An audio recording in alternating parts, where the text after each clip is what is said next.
हा पाठ इयत्ता तिसरीच्या जुन्या मराठी बालभारती पुस्तकातील आहे. या पाठाचे नाव शेजार धर्म. राणोजी खोत आपल्या ओसरीवर बसले होते. त्यांच्या शेजारी त्यांचा मुलगा पुढ्यात पुस्तके पसरून बसला होता. त्याचे अभ्यासात लक्ष लागत नव्हते. त्याचे सारे लक्ष गलोल तयार करण्यात होते. हातात रबराच्या पातळ पट्ट्या घेऊन तो गलोल तयार करीत होता. तेवढ्यात शेजारचे हरिबाबा पवार काठी टेकत आले. त्यांची चाहूल लागताच राणोजी खोत म्हणाले, या मालक, कसं येणं केलं? हरिबाबांनी मुस्करा सोडला आणि काठीचा आधार घेत बैठक मारली. राणोजींनी पुन्हा विचारले, कसं काय येणं केलं? हरिबाबा म्हणाले, तुमच्या रामूला घडीभर आमच्याकडे पाठवून द्या, थोडं काम आहे. पाठवून देतो, काही काळजी करू नका, असे राणोजी त्यांना म्हणाले. पण मध्येच राम कुरकुरात म्हणाला, बाबा, आज मला शाळेचा फार अभ्यास आहे, आज नाही मला जायला जमणार. यावर राणोजींनी आपल्या मुलाला मध्येच अडवून म्हटले, अरे अभ्यास करच, पण आज थोडा कमी खेळ. राम वडिलांच्या धाकात होता. तो काही बोलला नाही. थोड्या वेळाने हरिबाबा निघून गेले. ते गेल्यावर राणोजी रामला म्हणाले, राम, अरे आपल्या शेजाऱ्यांनी काही काम सांगितलं तर लगेच असं नाही म्हणू नये. शेजार धर्माला जागून तू त्यांच्याकडे जायला पाहिजे. समज तू गेला नाहीस तर त्यांचं काम अडणार आहे का? नाही अडायचं. दुसरा कोणीतरी येऊन त्यांना मदत करीलच, पण मग तुझ्याबद्दल त्यांना काय वाटेल? राम थोडा वरमला. काय बोलावे हे त्याला सुचेना.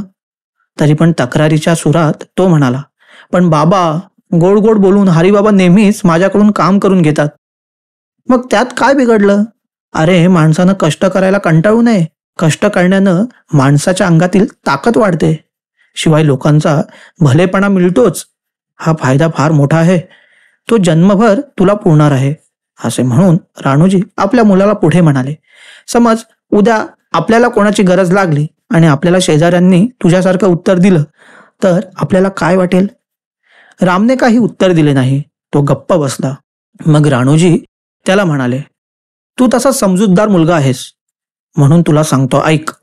असे म्हणून त्यांनी आपल्या हाताचा पंजा त्याच्या समोर धरला आणि विचारले, माझ्या हाताला किती बोटं आहेत? राम म्हणाला, 5. ही 5 बोटं सारखी आहेत का? नाही, लहान मोठी आहेत. यावर राणोजी हसले आणि म्हणाले, अरे ही आपल्या हाताची 5 बोटं सारखी नाहीत, पण ही 5ही बोटं मिळूनच हाताचा पंजा झाला आहे की नाही? तसं पाहिलं तर प्रत्येक बोट आपल्या परीनं स्वतंत्र आहे. तरी एका बोटाला लागलं की शेजारच्या बोटाला दुःख होतच. त्यांच्यातील सुखदुःखाची जाणीव एकच आहे. कोणतीही कामं करताना ती एकोप्यानं करतात. ही बोटं म्हणजे एकमेकांचे शेजारीच. शेजाऱ्यांनी परस्परांच्या उपयोगी पडावं. रामला आपल्या वडिलांचे सांगणे एकदम पटले. तो हसला. आपल्या हाताच्या पंजाकडे त्याने पाहिले. पंजाची हालचाल केली. मूठ दाबली आणि उघडली व तो आपल्या वडिलांच्याकडे बघून म्हणाला, बाबा, तुम्ही म्हणता ते खरं आहे. मी जातो हरिबाबांकडे. त्यांचं काय काम असेल ते करतो. रामच्या वडिलांना त्याच्या त्या उत्तराने मोठा आनंद वाटला.